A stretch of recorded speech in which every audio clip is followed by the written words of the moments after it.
Good evening, everyone. It's February 10th. It's time for our February 10th meeting. Please start with the Pledge of Allegiance. Thank you. I pledge allegiance to the flag of the United States of America and to the republic for which it stands, one nation, under God, indivisible, with liberty and justice for all.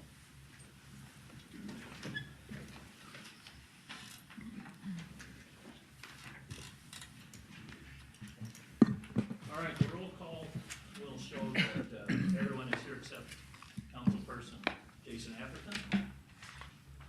We'll move on to the consent agenda, which includes approval of minutes of the January 27th, February 3rd, and 5th, 25 meetings. Approval of bills and claims. Licenses and permits, including renewal of Class E retail alcohol license for Carroll Country Store number 1, and renewal of Class B retail alcohol license Carroll Country Store number 15, and applications for tax abatement under the Carroll Urban Revitalization Plan. Is there any discussion? Will there be a motion to approve? Tom and JJ seconded. Roll call vote, please. Shrek? Yes. Bornero? Yes. Bauer? Yes. Seaman? Yes. Dirk? Yes. Okay. Are there any oral requests from the audience this evening regarding anything that is not on the agenda? All right, seeing none, we'll move on to ordinance. Ordinances, there are none. There are no resolutions. We do have reports. The first one is vacation disposal of D Street and Yes, actually, John Steffes is here from Kemper High School to kind of present his request and plan for the request. Mr. Steffes. Give us your name and address, please. We all know you, but Thank you're on you, John. video. That was from Kemper Catholic Schools. I think it's in the packet about a letter of request to the mayor and city council about, we are doing a master facilities plan at Kemper. We are considering multiple options, for our future, especially with our recent enrollment growth, especially in our elementary building. We're exploring the possibilities, it's just a possibility, I want to emphasize that, of expanding our Holy Spirit Elementary site at 201 South Clark. And one of the options, the various options being considered, is to expand that building's footprint to the east, which would be across the southeast street, which is just one block between Bluff and Anthony. But we cannot consider that option to our architects unless the city would vacate the street for one block. And if that was even a possibility or not, so I wanted to request to see if that was even a possibility. So during discussions and looking into it, the only big concern for the Kemper or the street there of East Street is there is a water main that goes from St. Anthony up to Bluff Street. And so we could have that relocated as part of the project. There is one service, sewer service, that is to the, what's the building there called? The convent. And that would be easily removed and not cause a large bit problem there. So quite honestly, I would recommend the city to allow Kemper to move forward with their proposal or their investigation into the new street or a new elementary school going across East Street. Any questions for Mr. Steffes? So the water line, whose responsibility is that water line if they do build here? Normally, utilities, when they're moved, are at the request or moved at the cost of the person asking for the removal. Okay. Sewer line, same? Yes. Well, the sewer line would be an abandoned one, so it really wouldn't have much cost there, but yes. I mean, is that building not gonna be used, the convent? The convent is owned by Kemper right now. It was the parish. Back in the day, there were 17 nuns living there. Yeah. Now it's 3 or 4 Indian sisters renting. But we've looked at the future of that. It's just a difficult building to renovate. So the future is uncertain about that building. But it's a very large footprint lot. So we want to give our architects that option. If that could be added to part of the expansion, we would possibly remove that building. That's why you're saying you're just gonna cap off that sewer line? Yep. What you're saying? Yep. Okay. Anybody else? I have one question for you, and that is, I'm kind of wondering, have you broached the subject with the hospital since it's so close? And they have no problems with this at this time? Right, yes. I And talked just, to- you know, they're going through their own renovation, I just wanna make sure that they're clear that this could happen and they're not concerned about it, so, Right. okay. I talked to Alan briefly, and then I just talked to Eric Samuelson just a few days ago. Okay.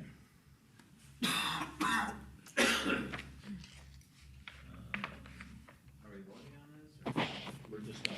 We're gonna vote to allow them to pursue that as an option. And Jason, did you have any questions for him? Just- No, I don't. Sorry I'm late. No problem. Yeah, That's to fine. Emphasize, it may not happen. Yes, based on- I think we understand that. This is just allowing you to have the understanding that you can proceed and knowing that you would be responsible for the water capping and that sort of thing. And it seems like we're all on the same page, so I'll look for a motion to approve.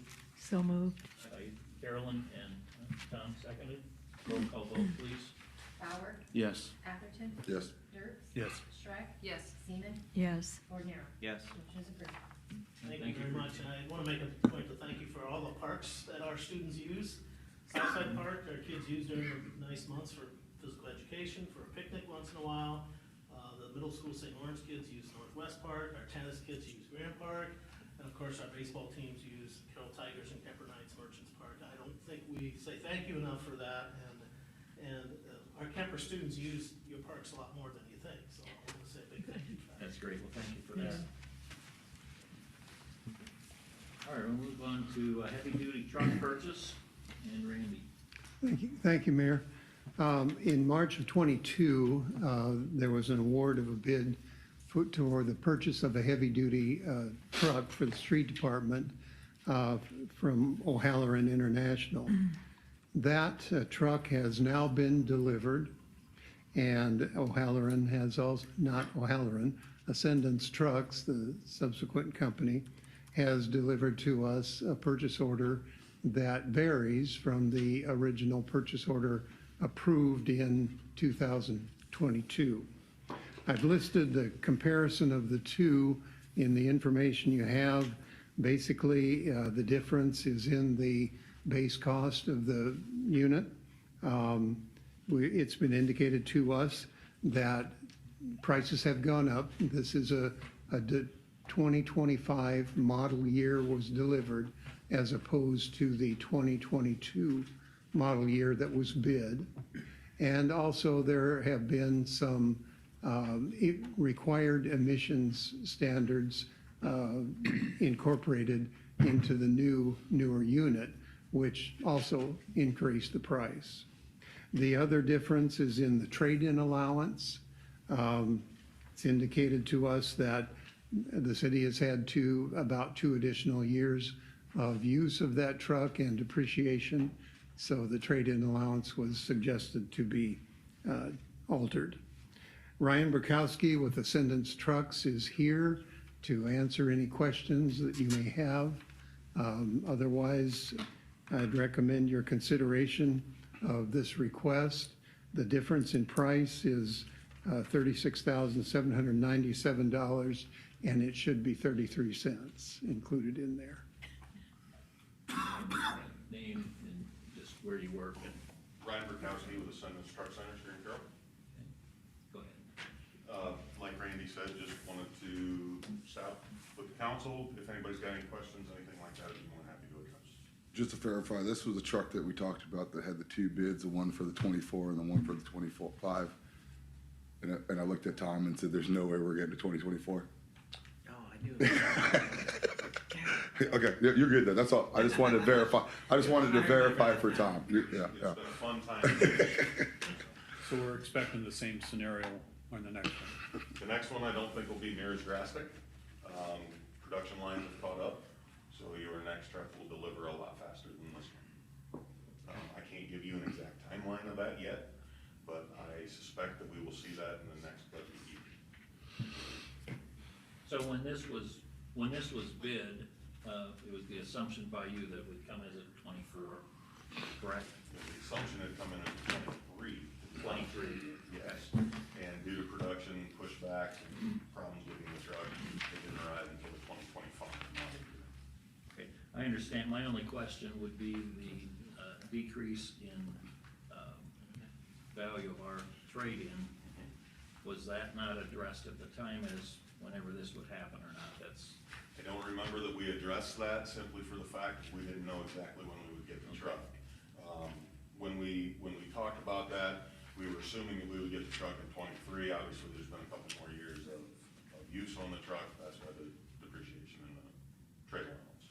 this kind of reminds me of a construction change order, is how this, do you have a problem with anything with the trade-in value being decreased? Well, I understand the reasoning that the city has had 2 additional years of depreciation or used depreciation on the truck. Certainly we'd like to get as much as we can of it, so. Any other questions for Mr. Borkowski? Thank you. All right, thank you. Ryan, we'll still have that $3,000 in-store credit then as well. Yes. I know originally when we talked about this truck, I voted no on it just because, like price concession, like trying to lock some stuff in, because that was my fear of that price going up more than that $3,000. I definitely understand on your side, lowering that trade-in value. Yep. So you want to cover yourself there, but then the increase too, so. Yes, that will still, $3,000 in-store credit will still be applied as put in the original purchase order. I think we've probably applied, I think you've Much used of that. that. I will have to check. I think so. It's been used, but I will double check. Okay. For sure. Thank you. All right. All right, I would look for a motion to approve the increase on the heavy-duty truck from O'Halloran's from, by $36,797.33. So moved. A different name. I got a different name on there, I did, I'm sorry about that, so. It's a, do I need to redo that? No, I got it. Okay, all right, so I heard the motion by So moved. Tom. Second.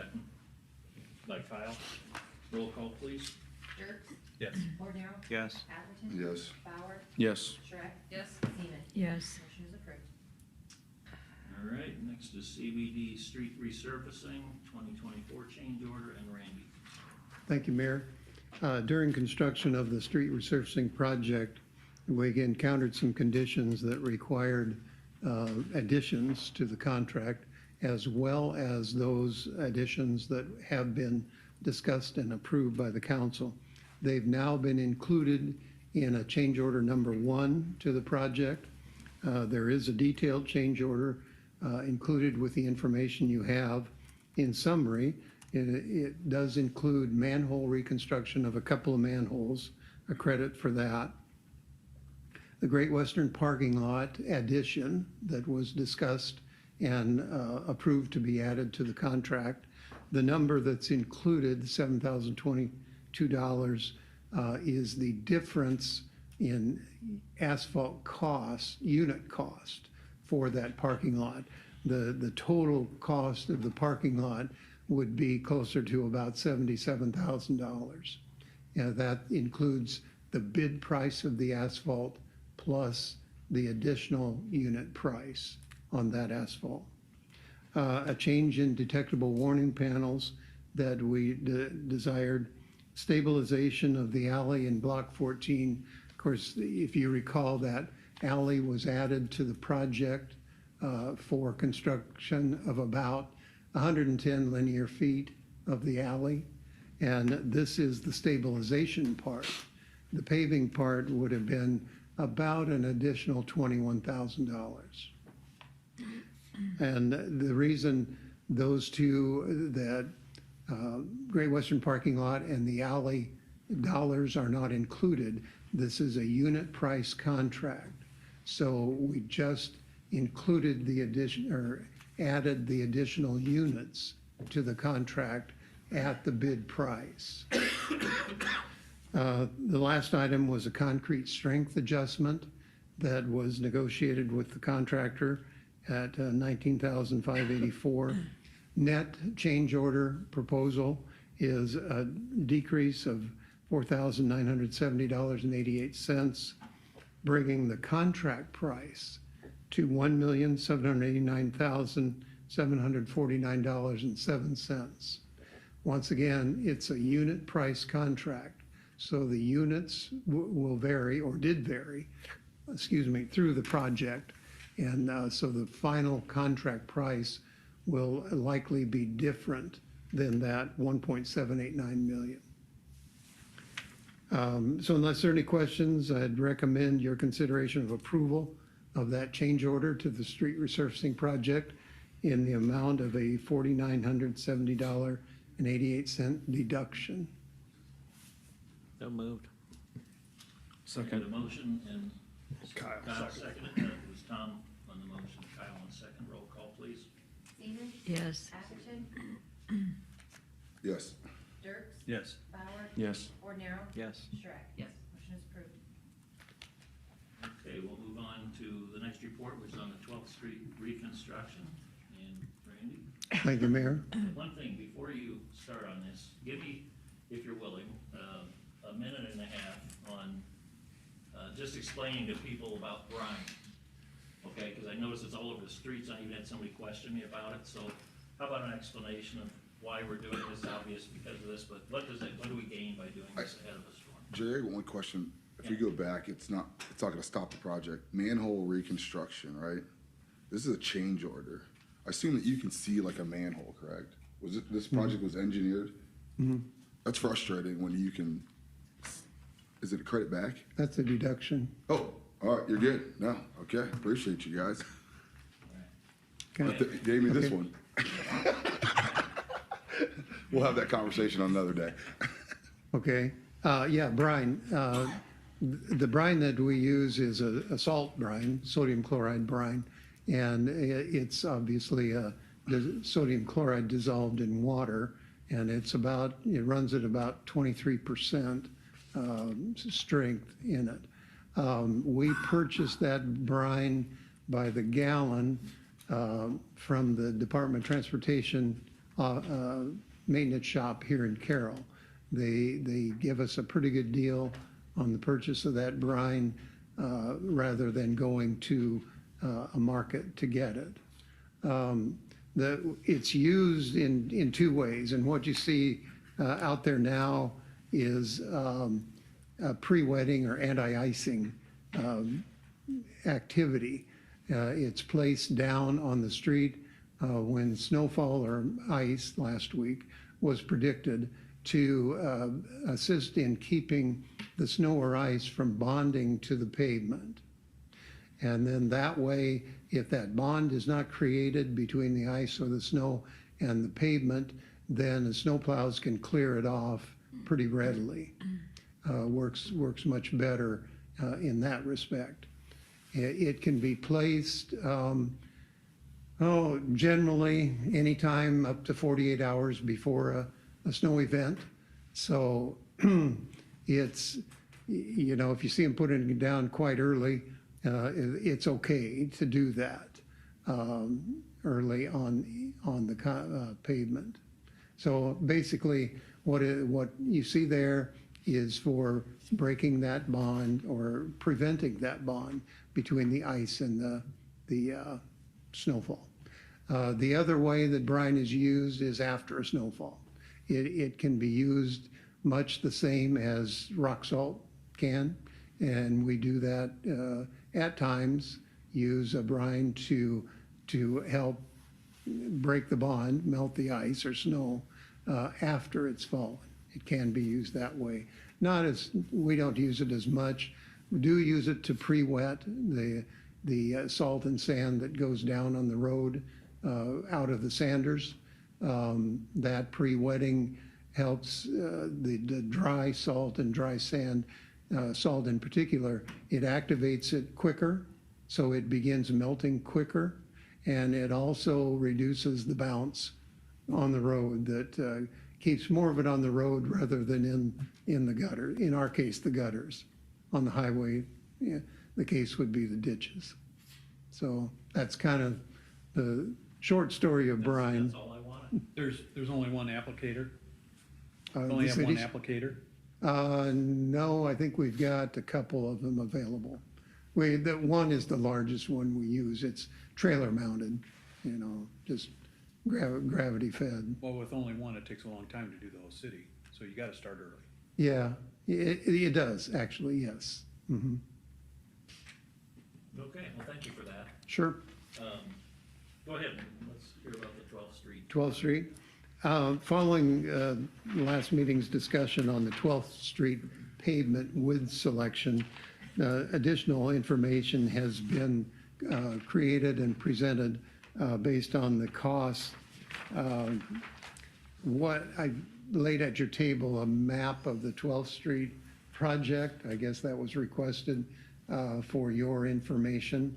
And also, I guess before I get into it, there were some questions asked at the last meeting that I can respond to with the information we've gathered to this point.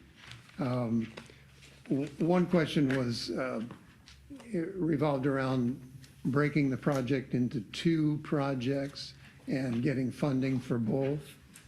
I was advised that that wouldn't be the case, that the funding is limited, so it's available for the entire project. A second was if there are any other funding programs for street construction. Once again, I was advised there is not any.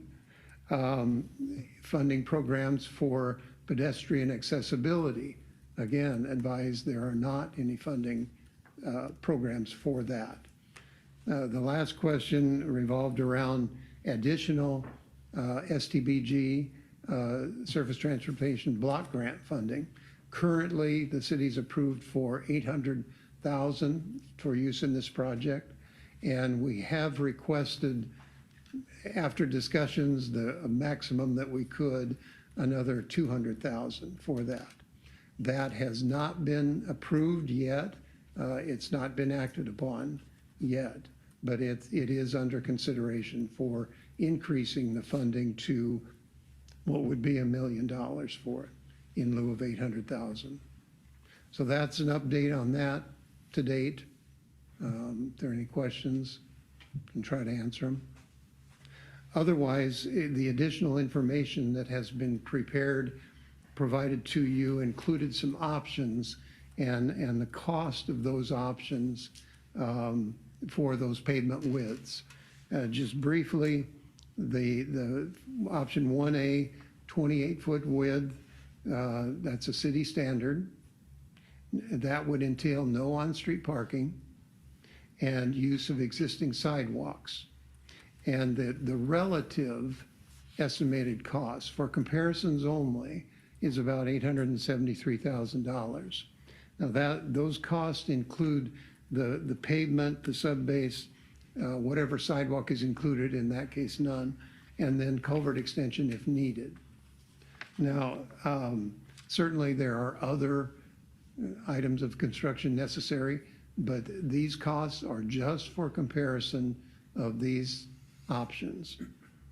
Option 1B is a 26-foot pavement width.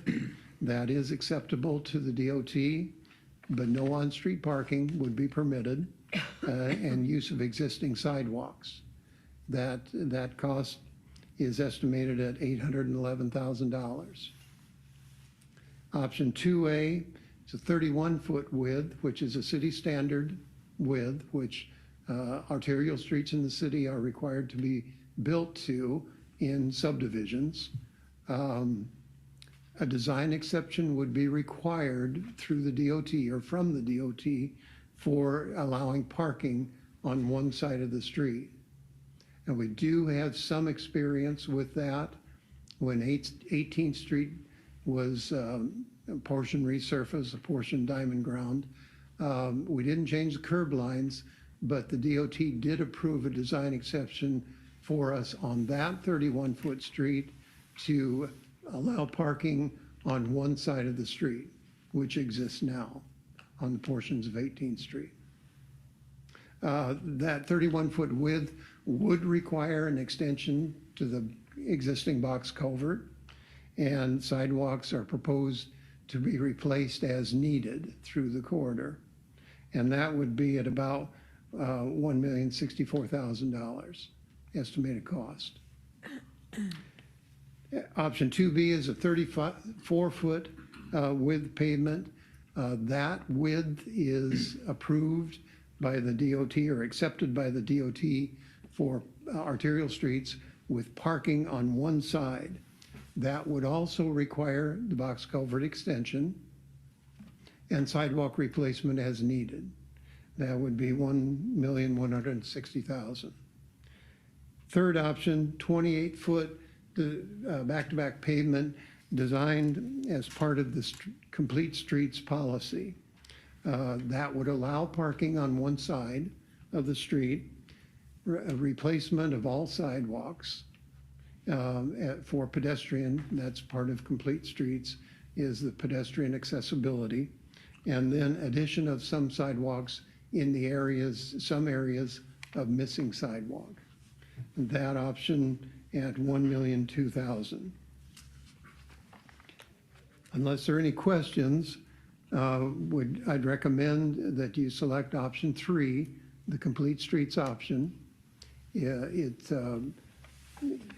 seems to fulfill some of the needs of a street through a residential neighborhood. Certainly, historically, we've tried to maintain as much parking as practical in residential neighborhoods.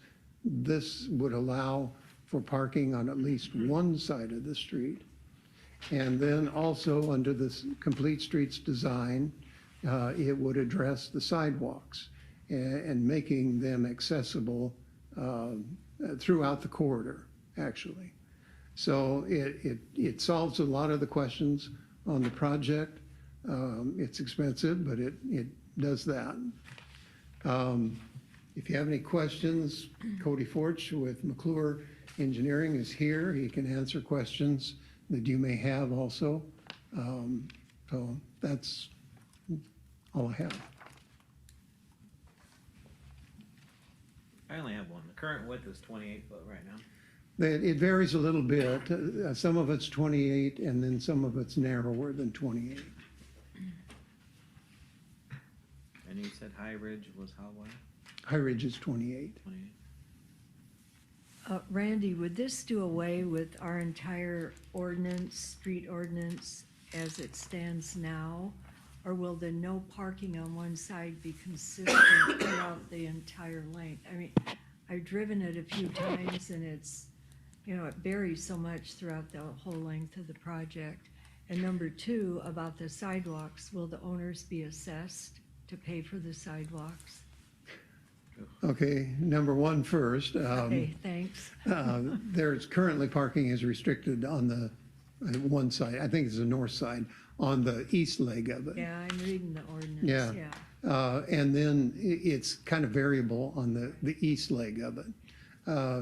I would think certainly you'd want the maximum break would be like at Main Street. So if you wanted parking removed from one side on the east leg, the other side on the west leg would probably be reasonable. Not necessarily on one side all the way through the corridor. Main Street is a logical break point, Okay. and that's probably what would be recommended. Okay, okay. Second question on, what was the second question? Will the property owners be assessed for this that's- new sidewalk and then, That's a decision. replace all, add sidewalk? Sure, that's a decision you would make if you would want to assess sidewalks. I guess that would be a question. That's to be determined later. Okay, Yes. thank you. Mhm. Sidewalks that are already here would stay, I mean, they jump across from one side to the other. Is it all gonna be on one side when this is done, if we approve? I mean, is that the plan, is to have everything all on one side, most likely the south side, or what is? Yeah, the preliminary plan, the inclusion of this cost, has sidewalk on the south side all the way across, and the current existing sidewalks on the north side. improved and made accessible. The south side would be continuous. The north side, there's a large gap on the east end. Yeah. And that one's not planned, currently not planned. Now, the other consideration is sidewalks on both sides. And now in arterial streets, again, your design requirements for subdivisions require sidewalks on both sides of arterial streets when they're newly constructed. And that's been followed in the past, required of developers to do that. So that's one consideration would be sidewalks on both sides. Right now, these costs do not include adding a sidewalk on the east part of the east leg of this north side of the road. That would be an additional expense. Can we put sidewalks as needed? Because there's some good sidewalks out there. It's frustrating when you see anywhere, tearing up good sidewalk and the sidewalk's fine. Yeah, no, if the sidewalk is good, it probably wouldn't be replaced. But more likely than not, much of the older sidewalk may not meet the current ADA requirements. That's what we would check. That's what access. That sidewalk can stay there, correct? Well, the proposal is accessibility. And if the sidewalk does not meet current ADA requirements, the proposal would be to make it meet those accessibility requirements. But we're doing the road, so the sidewalk is an extra thing. So accessibility, if a person can get up and down that sidewalk just fine, that's acceptable, I assumed, or accessible to most of us up here. We're not out there with a tape measure going, hey, this thing is an inch under, and now we need to tear up perfectly good concrete, right? Because that's what I'm kind of asking. Like, there's good sidewalk in there, and it's an inch short. I don't want that sidewalk torn up at more of a cost. Just, you know what I mean? The problem is when you start working on sidewalks, the ADA, to be ADA compliant, and part of ADA means once you start working on them, you have to make them ADA compliant. So if we start working on sidewalks in this project, we have to make them ADA compliant. And this is under the complete streets policy. That's the other trigger on it. If you want to go 28-foot width, parking on one side, then the complete streets policy is what you're designing under. Then the part of complete streets is accessible sidewalks. So if the sidewalk is not accessible, it would be made accessible. Now, more likely than not, what's happened with sidewalks, they're not an inch too narrow. They're likely the cross slope exceeds the permissible cross slope. That in old sidewalks, plus faulted joints, that impede accessibility for some, are all things you look at more so than the width, I'll tell you why I'm passionate about this, and you probably know, but just so council knows. You can roll your eyes, that's fine. There was a sidewalk right in front of the villa, right? Yeah. That was Yeah. placed, brand new sidewalk. Okay, no fault to Randy or any of his guys. Literally was torn up again and replaced with more sidewalk because of the cross slope and something. Ramp slope. Ramp slope, right?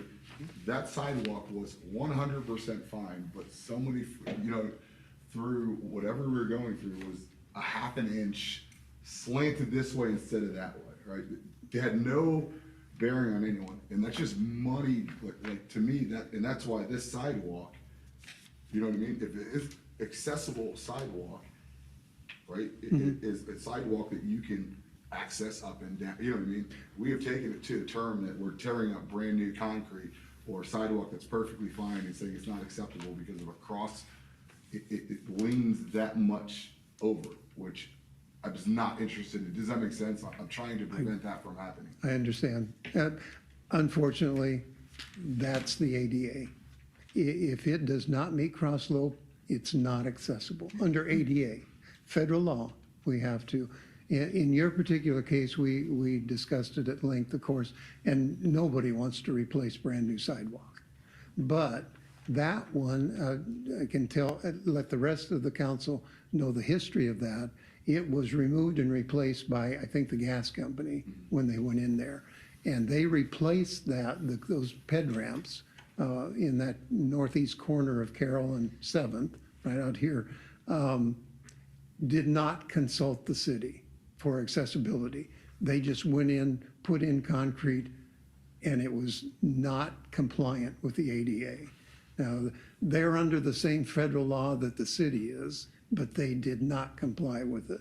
So we ended up in the frustration of removing brand-new sidewalk. And it was replaced the same year as we took it out practically, or just the fall Within before. months. It was Yeah. like within months of each other, it was torn back up, and it is We had to do that this past spring. Randy, I can't remember how many linear feet, but when Matt Gredeman put in the new sidewalk and then connected with Marty Halber, we were told when we put in our sidewalk that if anyone continued the sidewalk, the slant was not right. And so we had to tear up perfectly good cement last spring to make it right. hopefully you were as frustrated as me. No, Terry. because we knew it was coming eventually, so it was fine. It's Randy's, just what you do. so on this plan, one of the concerns that I would have is the bridge just off of Grant Road on 12th Street. If this is a complete project, you're having sidewalks on both sides of the street. What construction has to be done to that bridge to make that wide enough to where you have sidewalks on both sides of that?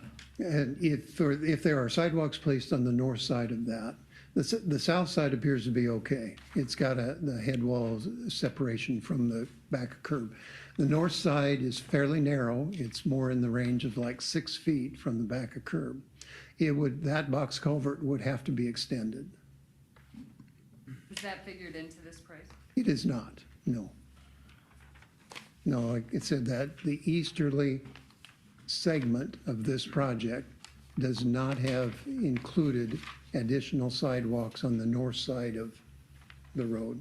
So, then we go up west of that, there's all those condos and it's a pretty good slope on that side. All that dirt work would be essentially on us or the homeowner, however we would decide that. And then going up that, even that next block, kind of the same thing. Yep. And there's a house with a good sized retaining wall that would probably be affected. In those two blocks, but then we run into the same situation between Main and Carroll Street, I believe, of no sidewalks as well. On the south side. On the south side, yeah. Yep. Yeah. That one Is is, those two blocks in this quote that, on the south side? yes. The two blocks are on the south side, the west leg, west of Main, on the south side are in the quote, Okay. or estimate. Yeah, from Main to Carroll Street, right? Yep. Okay. But the other blocks, that's basically practically from Court to Grant on the north side.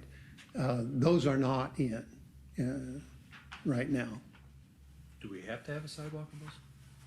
No, yeah, the complete streets, we believe, will be accepted as a design criteria without that segment of sidewalk in it.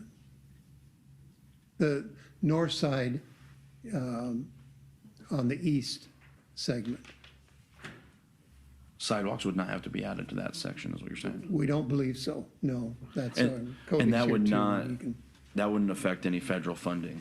No, Okay. Cody Ford from Clarity here. To your point, Kyle, so once we lose the parking, we could go away from the complete streets policy. And so on that east side, we would lean more towards no parking, no complete streets. Okay, And so the bid has been prepared in that manner. okay. Yeah. But once you get the south side done, you got a straight shot all the way. yeah. So how far, you're talking about the bridge. We don't own the bridge. It'd be the county, so, Yeah. am I right? No, Yes. Even though it's over there, Yes. over there, correct. Yeah. Drainage ditch. Sorry, Yeah, you have I'll to, call it what it is. drainage you have to ditch. put your road over their drainage ditch, so you own the culvert that goes under it. And in the project, for your information, the proposal will be to build another culvert of similar size to reduce the flooding, headwater flooding at that location. So that's in the total project cost right now. That's built into the $1.2 million. Well, not in that part. It's part of the other construction that's included. The $1.2 million is only for comparison between these alternatives. You know, you've got water main and sanitary sewer and storm sewer and this culvert. That's a lot of other construction to make this a $5+ million project. Did you say add another culvert? Did I hear that right? Yes. Yep. Right at that bridge section? Yes. Where would you do that at, right? Take that one out and put a big one in, or what are you doing? They're probably more likely just add one to that, Okay, to the west, all right, likely west. okay. Wouldn't it still flood down the other end of Graham Park then? That wouldn't gain anything. No, it does not help the Graham Park flooding, Right. but it does help the flooding upstream of the 12th Street. It's a headwater issue for the flooding, so it's any flooding upstream. You know, we did that at Grant Road, where it crosses north. We had added a culvert there, and that helped with the flooding upstream of Grant Road, just south of 18th Street. And then, of course, the biggest improvement was probably removal of that railroad track south of US 30. That reduced the flooding considerably. We removed the culverts and the track structure from there. So there have been incremental improvements to that drainage ditch that have decreased the flooding, and this is just another one of those planned improvements. So you're putting a bigger culvert in there to help upstream from this flooding issue. Now, what does it create further on downstream? Nothing. So It- like it 11th doesn't- Street, that's built big enough to where there's never gonna be an issue. Well, it doesn't improve it, and it doesn't, I guess it doesn't increase the flooding or reduce the flooding downstream. It just passes the water through so that there's, reduces the headwater flooding upstream.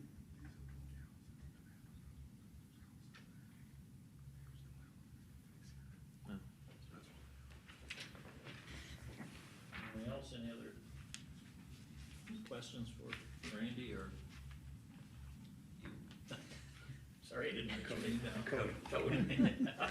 Randy, so, I mean, I'm sure you guys have walked these sidewalks. Do you see these sidewalks being an issue to where homeowners would have to replace them or the city would have to replace them? Actually, we have not a detailed evaluation of the sidewalks at this time. We did, for the purposes of estimating, put replacement in the estimate. But likely, with the age of these sidewalks, in all probability, in order to be ADA compliant, they will probably have to be replaced. And I probably look at this different than, you know, on the ADA side, as I'm walking with my 2 feet, not on a wheelchair, but I have a hard time telling a homeowner, you gotta spend $3, $4, $5 to replace these sidewalks if they are good. But I don't wanna spend a lot of this, I mean, the city's money to replace these sidewalks if they're functionable. I get the ADA side of things, but. So I live a block away, so my kids, we walk these sidewalks all the time. And we're gonna run into that exact problem of somebody spending X amount of dollars because the sidewalk is a half-inch gradient, you know, and that's why it comes down to accessibility. Yeah, I mean, hundreds of kids walk these every single day perfectly fine, you know what I mean? And they are maintained somewhat well, just because the school is right there. So I mean, everyone, you know, I mean. So I would suggest the one that does not touch the sidewalks, I guess. But how this goes, is that what we're doing today, or is that not? Yes, we're asking for a decision to move forward with the design work, to keep this project, you know, reasonably on federal aid development schedule. So I think what Jason's asking, is there any option here that doesn't require us to replace the sidewalks, or are all of them gonna require? Or which one would you like the best that doesn't touch the sidewalks? Okay, well, in that case, it makes it more difficult, but probably 31 foot back to back. Your arterial street standard is 31 feet. It's difficult to build in this corridor, but it can be done. It's expensive, you know, extension of the box culvert, everything. But that, with a design exception, that could be done without touching the linear part of the sidewalk. Ped ramps would be built like we always do, but the linear portion of the sidewalk would not be addressed. So the first recommendation you had was what? Which one was it, option what? Option 3, 28 feet in the complete streets, redoing the sidewalks. Is it, there's interest in the sidewalks, obviously. There's an indication of a lot of foot traffic on them. They're also, that corridor is also in the Safe Routes to Schools plan of the city. And so replacement of the sidewalks to accessibility standards is a reasonable consideration when you're doing a project of this nature. So that's part of why I recommend it. Secondly, people like to have parking in residential neighborhoods, even on arterial streets. And that 28-foot under complete streets would permit the parking, at least in the west leg, likely to remove it on the east leg. I'm a little confused. Number one, the width of the street is 28 feet, and you can have no on-street parking. But on number 3, the width is the same, and all of a sudden you can't have parking on one side. That with a design exception, yeah. So what's? No, number what's- 3. what's- Oh, that's a complete streets policy. That's where you kind of get the advantage of this complete streets design policy. But you have to address the accessibility of sidewalks, because complete streets includes everything in the corridor for transportation. You know, hiking, biking, you know, pedestrian walking, automobiles, everything has to be looked at. And that, in this corridor, the real, you know, the key issues are vehicle transportation and pedestrians. And so you address those two to make this a complete streets design. And that means ADA accessibility on the sidewalks, even the linear part of the sidewalk. So that's where you get you get an advantage of a narrower street and the cost of that, but there's a caveat. I guess I'm still a little confused. still lost. Is there They're any- still 20, they're both 28 feet, but it's the It's a sidewalk cost, it's is a- that what's costing It's a design $130,000? criteria issue, and we have identified that for you as a complete streets design. So if you do that, then you can have parking on one side, but you have to address the accessibility of the sidewalks. So is this criteria like in writing somewhere? 'Cause Sure. obviously it's 28 feet. I'm still Yeah. putting parking, but I'm just not touching the sidewalks. Where, I guess, where is this criteria? They're Okay. both the same width, I think is what we're all asking, it's the same width. Yeah. Where is this criteria, like, So we need to there's, send this over to Elon to figure out what's up with this criteria? You know? Just have some 18-year-old do it. a quick way to maybe try to summarize it, so options 1 and 2 focus primarily on traffic. So those design criteria are presented in SUDAS and the DOT as well, focused on traffic transportation. Option 3 considers the multimodal, the pedestrian user, the bicyclist. And so the objective with the complete streets is to narrow, promote slower moving vehicle, have the parking, but the focus is more broad. So while options 1 and 3 are the same, the focus shifts from traffic to multimodal. And they're different design policy, as Randy's alluded. The complete streets policy versus the design The guide. current width of the road is 28. A portion of it's Portion 28. is 28, and that's, Much of it that's is, the part that they, so are they breaking the law when they're parking on there? Because you should be able to, literally, all I'm asking is to use the existing parking lots with the parking on there. And you're telling me that there's some criteria that is making me have, you know what I mean, is making us have to, that's what I don't understand. the federal aid is going to dictate what criteria is used. If you want a 28-foot street and not address the sidewalks, not address the multimodal, if the DOT permits it, it'll be with no parking, either side, entire corridor. Now, To if get you, the 800,000 is what you're saying. if you want to do that, that's fine. Yeah, the recommendation is more in conformance with historical city practice, that in residential neighborhoods, you try to provide some on-street parking. You know, people kind of appreciate that and use it at times. These are all the sides of people's houses anyway, the way that, except for this little block up here, it's all the sides of people's houses. What's the width of the ADA compliant sidewalk today? 4 foot. Okay. Yeah, And what do that's we have, acceptable. what are these now? 4, For, yeah. So we're ripping out a 4 to put in a 4. Not necessarily. Yeah. only if it doesn't comply with the current requirements. And like I said, much of those requirements will deal with the cross slope. If it exceeds a 2% cross slope, it is not compliant with ADA. Okay, if it has faulted joints or deteriorated joints in it that exceed the ADA limits, it does not comply with ADA. This is a catch-22. Well, We've never had anybody go out and actually check the sidewalks if there's replacement needed on any of them. we will, but no, in this preliminary design, that has not been done. That detailed check has not been done. They also do have alley access. This whole area has an alley access. All of them have a little alley access there. So you're literally cutting out a little bit of parking on, and most of these houses don't even face that road. It's just side, you know what I mean? It's a side of the house there. And you're saving a substantial amount of money. And I'm from, I mean, this is my neighborhood, and maybe they'll burn my house down for saying this, but I just honestly don't think that we need to address the sidewalks in this neighborhood. Would you be able to go out and do that study and let us know what we need to do? Or have you? We haven't done that study. That would be done during the design work, yes. Okay.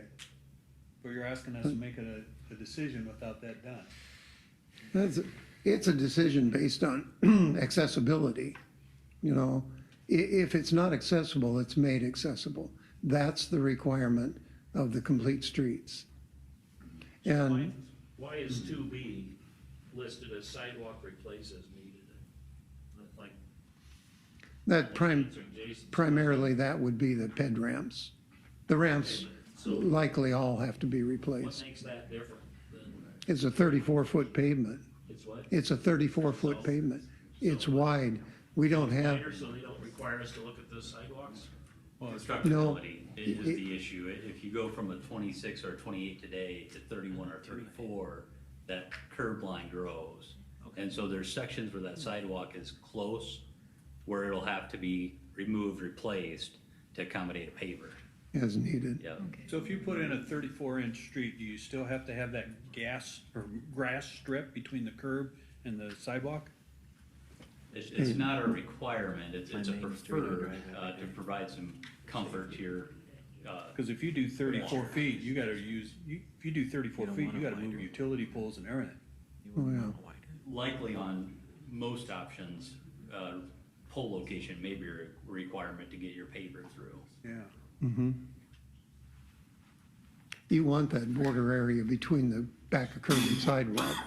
I mean, that's where snow is stored in this country. you know? That's necessary.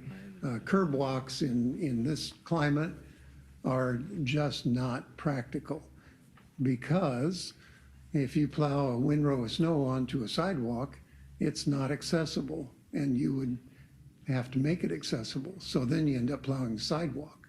So I got a question. If you did number one, but you had to add a sidewalk on the south side between Main Street and Carroll Street, would that work without doing all the ADA compliances? Because there's no sidewalk on the south side of those two blocks. Yeah. Yeah. We'd have to review for compliance on your existing facility to make it a complete street corridor. So we would infill with that, which would help with the gap. We'd still have to go out and review your existing sidewalk condition for half-inch deviations or cross-slope conditions. So as soon as we touch those two blocks, we've got to look at everything. If you want to go complete street. No, I'm looking at 1A. Option one, Okay. if In you, that case, no. if you remove parking completely, Yeah, I get that. you're right, you don't have to. But Have we to- can put in those two blocks of sidewalks without worrying about ADA and all that. Well, if you build the sidewalks, they have to be ADA accessible. Yeah, but the rest of them we don't have to touch. Okay, now it's a matter of parking on the street or not. So even with 1A, we'd have to put those sidewalks in? No, Okay, you don't have to. That would be an option. okay. Under 1A, don't we lose federal funding then? No. No? Okay. I misunderstood you then. Okay. Randy, do we lose federal funding under 2A? I'm thinking of the terrain and the speed limit, and you're going downhill and people fly. So Well, I see the merit of sidewalks yeah, because of what I see in my neighborhood. So Cody, do we lose federal funding? You said that focus is on traffic for 1A and 2A. And to me, if this is an arterial street, traffic is the main thing we need to, really be aware of. So do we lose funding with that one, Yeah. with 2A? as long as the design exception is approved. Correct. Oh, okay, Do we lose funding on 1A? No, No, okay. so who approves it, the DOT, Cody, or? It's Yep. their The design. local public agency staff Okay. that is in charge of the design review process. Okay, As Randy mentioned, the 31 is customary in town by code and by other city streets that have arterial and collector designations. So we expect one to be approved, but won't know until we make a formal submittal. I don't know, I can just see where we opened up Adams, the visibility is so much better. And, okay, most of our streets are 28 now. I don't know, I'm starting to see the merit of going to 31 based on the topography, the usage. So, it's kind of where I'm thinking. And then sidewalk replace is needed. But they still get their parking, which you said people do appreciate that. sure. So I see it's fulfilling multiple needs from my perspective.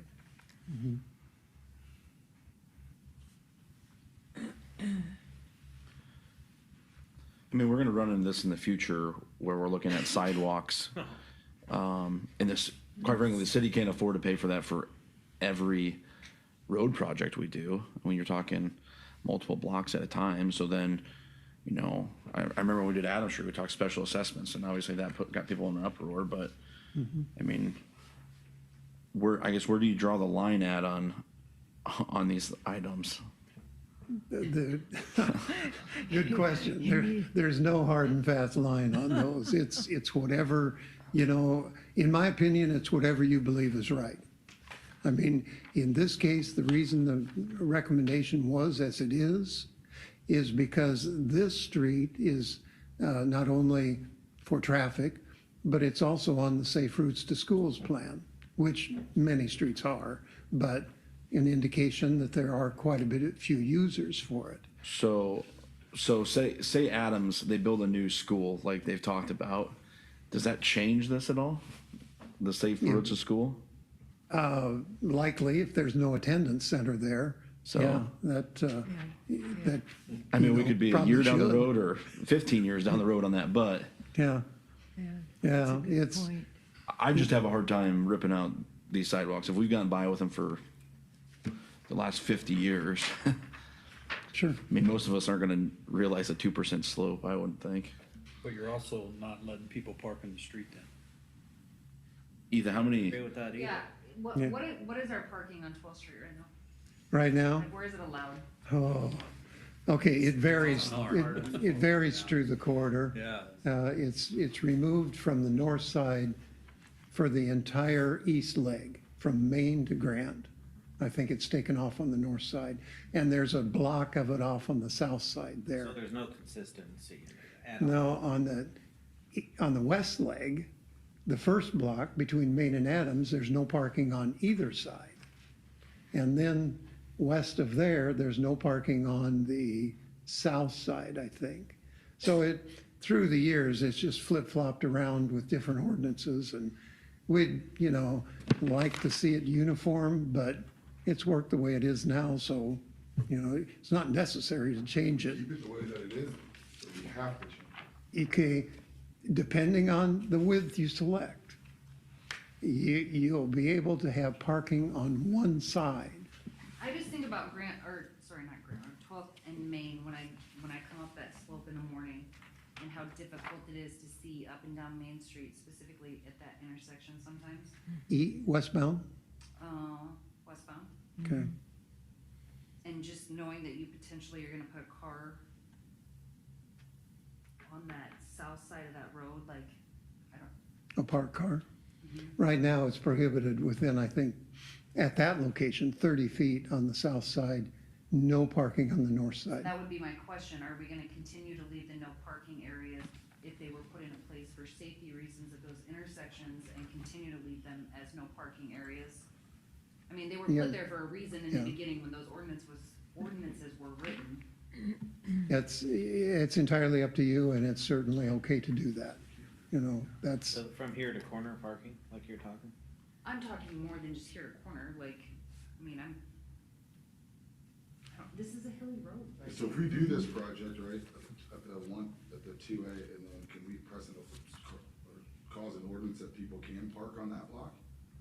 can park? Yeah, an You- ordinance, can we pass an ordinance saying that, so it doesn't affect right, it says no parking. Do we have the power to then put an ordinance and say that you can park? On one side, yeah. Oh, so it wouldn't change, so if we went to 1A, so there's no parking, and just put an ordinance on those blocks down here where people do park, we'd be fine, right? No, the federal aid would, on 1A, the federal aid would require you to remove all parking. On 2A, we would request a design exception to permit parking on one side of the street. And then you can choose which side or where, or, So it boils down to, if we allow parking, then we gotta look at the sidewalks. no. It's really confusing. There's two choices. Hold on, can we do 2A and just not touch the sidewalks? Yes, Oh, Aside Replace from, sidewalks Okay. as needed. aside from as needed. as like, As- But they're okay. too tight to the curb line today where we couldn't pave, Mm-hmm. those sections would have to be reviewed. Okay, but we're talking about minimal, most of our sidewalks won't, okay. But it costs more than the one with sidewalks. It's because it's It's as needed. It's a wider street. That doesn't gain it. We wanna save But I money, think- it Doesn't doesn't save help. you any money. I think it falls into like what you're talking about too, Kyle. So if it's something that a sidewalk was replaced as needed, I think we would pay for it because it's part of our project and not somebody else's Yeah. choice. Yeah, You know I what would just have a mean? hard time And we're saying, doing a whole- hey, your slope's at 4%, not the 2, we gotta replace your whole sidewalk, Right. you know? So then we don't know what that dollar figure is. Not today. not, That's why I'm thinking we maybe need to hold off on this. Well, but we're not, Do you need a You have a to decision choose what tonight? we're gonna do for him to You draw need a up to decision see what he's tonight. gonna to do. make the final design, yes, we need to know which one we're gonna do. These are all estimates, so that could change no matter what. I don't know, can you go 29 Well, it's tough 29 to, feet wide? and then not touch this, and then still have parking? No. I don't think the well, it's pavement kind of would a allow tough you to decision do to that. tell people we might be taking away their parking and not had any conversation with them too. Right. I think that would be the biggest drawback is people that are used to parking. Yeah, and we're just doing it without I asking, know or are they certain gonna, people there and they have business, they even have business, vehicles that are parked there. It- You know, and to take away parking, I think that would be the least popular thing Oh. to do. Yes. That's the problem, is to take it away. then that throws you up into the higher dollar Yeah. amount right away.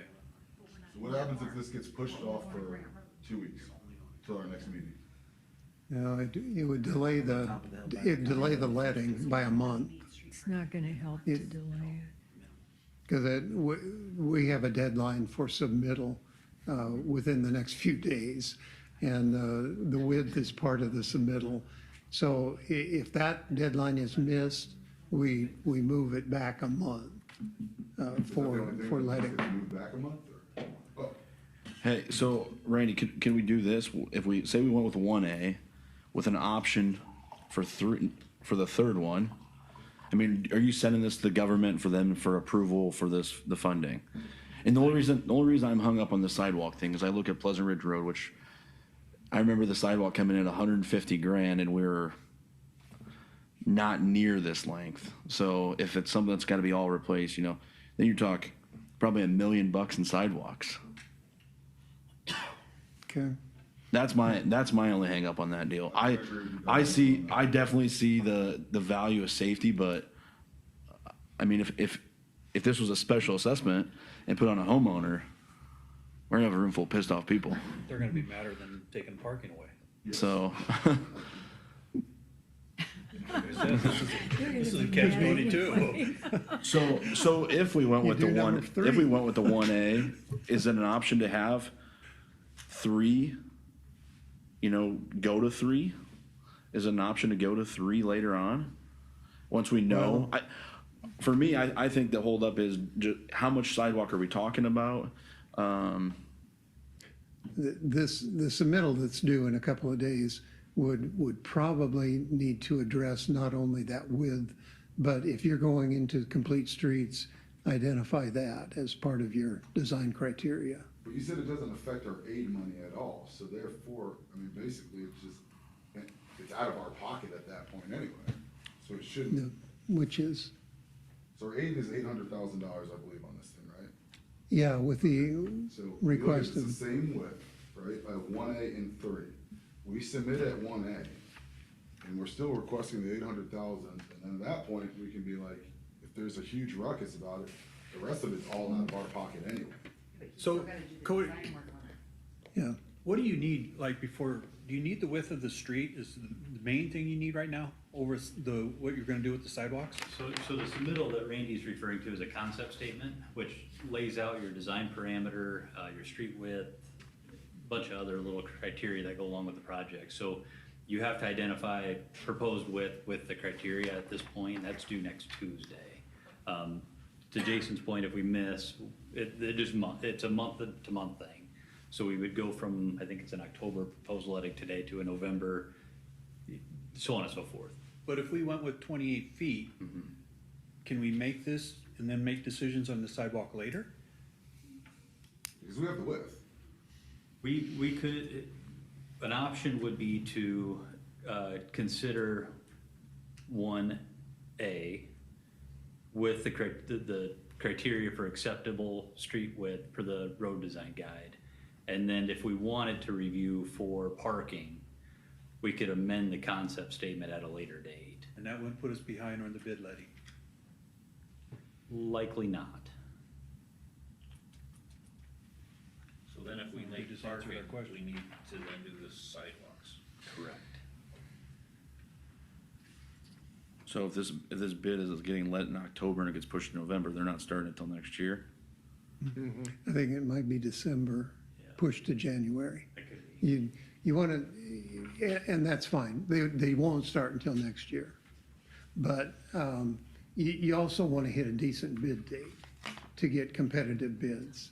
And I think we might be in December now, and that would push it to January, which, you know, as far as contractors filling up their schedules, you get into January and it's more tenuous than November, you know. So that's the reason, you know, we're trying to keep it so that in the end, you get the best bid you can. That's kind of the goal.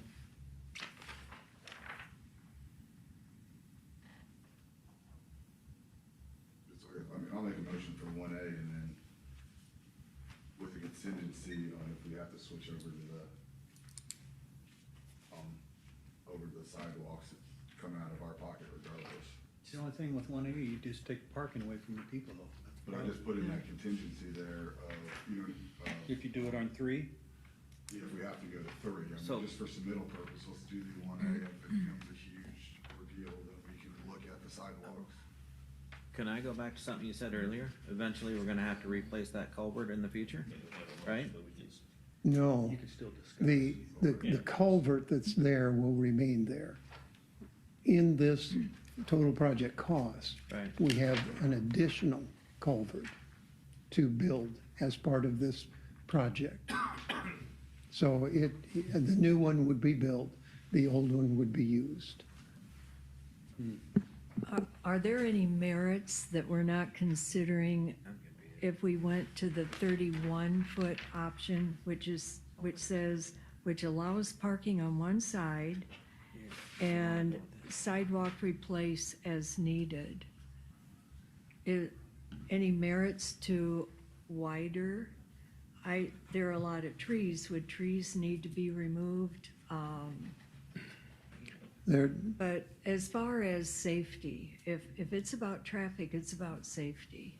That's why I'm still kind of hanging in there for When you go to a 31 wider feet. street, your traffic tends to pick up.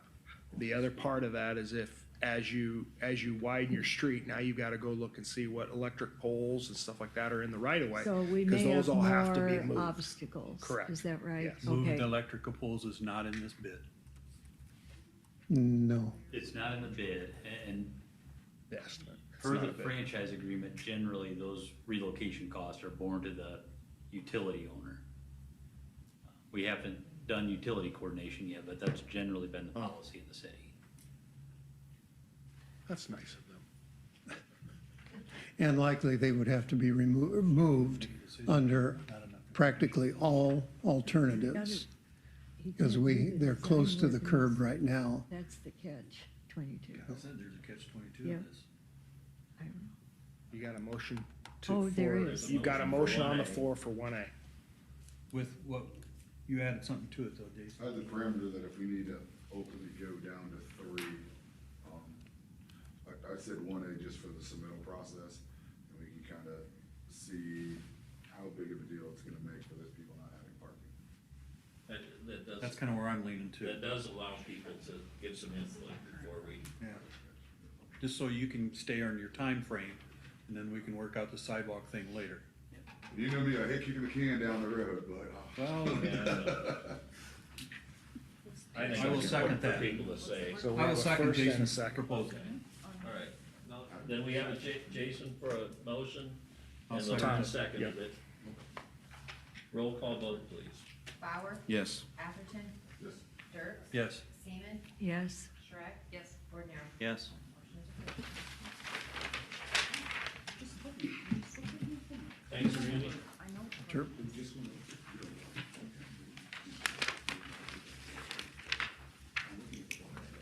only one block. Cody, thank you for coming up. Yeah, thank you. All right, let's move on to, Tom. budget discussion for the fiscal year 25-26 budget, please. Which one? Is there anything more we need to add at this time? Well, basically, this is the time to have a little bit more discussion if need be. The proposed budget has the levy rate at $12.16. The change would be in those tenths and thousandths of a cent. The debt service levy is at 140. So, and again, the change would be in those tenths and thousandths of a cent. So any other questions, concerns, we could set our preliminary here, or Laura's gonna go over the budget timeline and then go from there. I'll just add a couple things where, under the debt, I forgot to mention when we talked about that during our sessions, that the proposed debt is for $2 million, and, no, wait, it was not for $2 million, I'm sorry. Anyway, the proposed debt that's in here would require us to go through what we call a pre-levy resolution process, where we would hold a public hearing, and in order to ask for those taxes in this current levy, you'd have to approve this pre-levy resolution, and that would all need to be done during this process of approving the budget. I just wanted to let you know that that would need to be done at this time, or during this whole process. The timing of the dates and such would be dependent on what the final outcome is of tonight's discussion, and if there's any changes that need to be made. Next council meeting, we would be coming back to set our public hearing for the proposed tax rate. And then we would hold that public hearing on March 24th. Also that same night, we would set our public hearing for the whole budget, and then we would plan to hold that public hearing on April 14th, all in order to keep with the timeline to certify the budget to the state and the county by April 30th. Once we set the public hearing dates, it sets the maximum amounts of expenditures and the maximum levy amount. So can we set those public hearing dates now?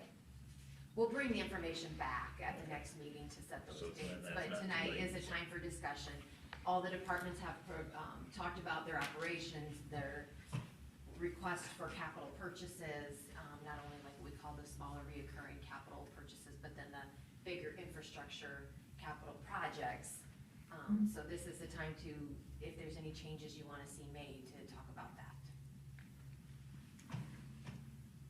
Our current debt levy is at what? $1.40. And if the proposed was what? $1.40. Did we find out how long of a lease on that airplane hangar? You could have, normal airplane hangars are a year. However, capital project leases can be considerably longer. I know of one that's 25 years. There's some other ones that are, I wanna call Burlington, they had a large, I don't know if it was an actual, it was a large group of planes that they did something there where they did another, and it was very recent, so I wanna talk to them and find out what that was. We looked at the fact that maybe we allow them to build it there with a lease on the ground that they're using versus us paying for it. The one that I talked to in Fairfield that was similar to what you just said, it just says, okay, you can build it, but we're going to own that building in 25 years. But you could also, we could also, and of course, this is all part of a negotiation too. We haven't even started that process. But, you could do a 15-year lease and say, all right, I won't charge you money for 15 years if you upfront the dollars, or if you're going to, if you're going to commit to 15 years, you're going to pay $2,500 a month in rent. So that part is a bit of a negotiation up in the air at this point. Did you, that $2,500, was that just a? That's what I was given by the airport board. Okay, but that was for not, was it similar to That's this hangar? that would be the increase in rental, Okay. would be the $2,500 a month. How many, I know I asked this last time, but how many airplanes can fit in this? And I have that answer. So probably 3. Now, we wouldn't have a lease for all 3 because sometimes you have, again, like I talked about, a airplane that I forget what the project was, but it was close to here. They wanted to use our hangar because of bad weather. And of course, then that's $100 or a couple $100 to store that plane for the night. So store two and leave one open for, just in case. Could be. Or if we have leases, we got airplanes that really wanna lease here, I'd lease it out.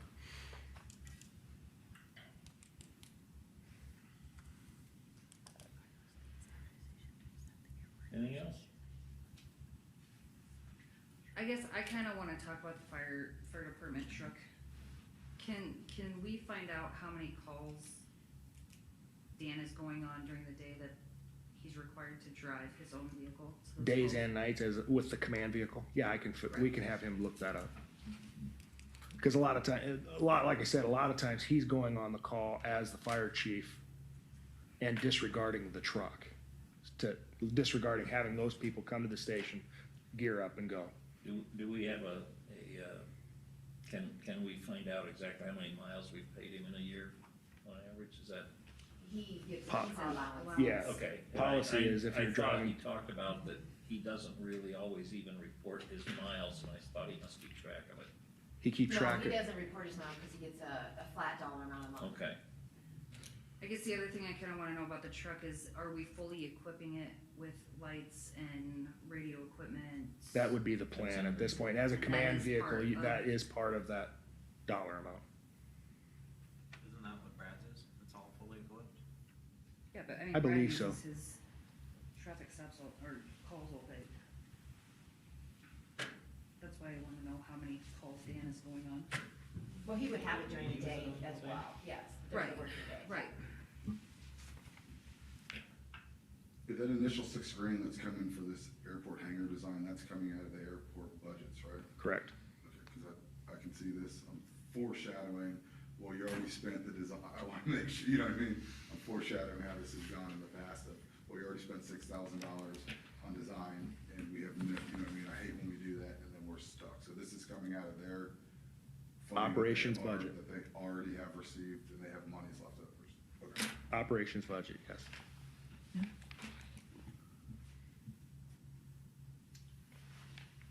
What else?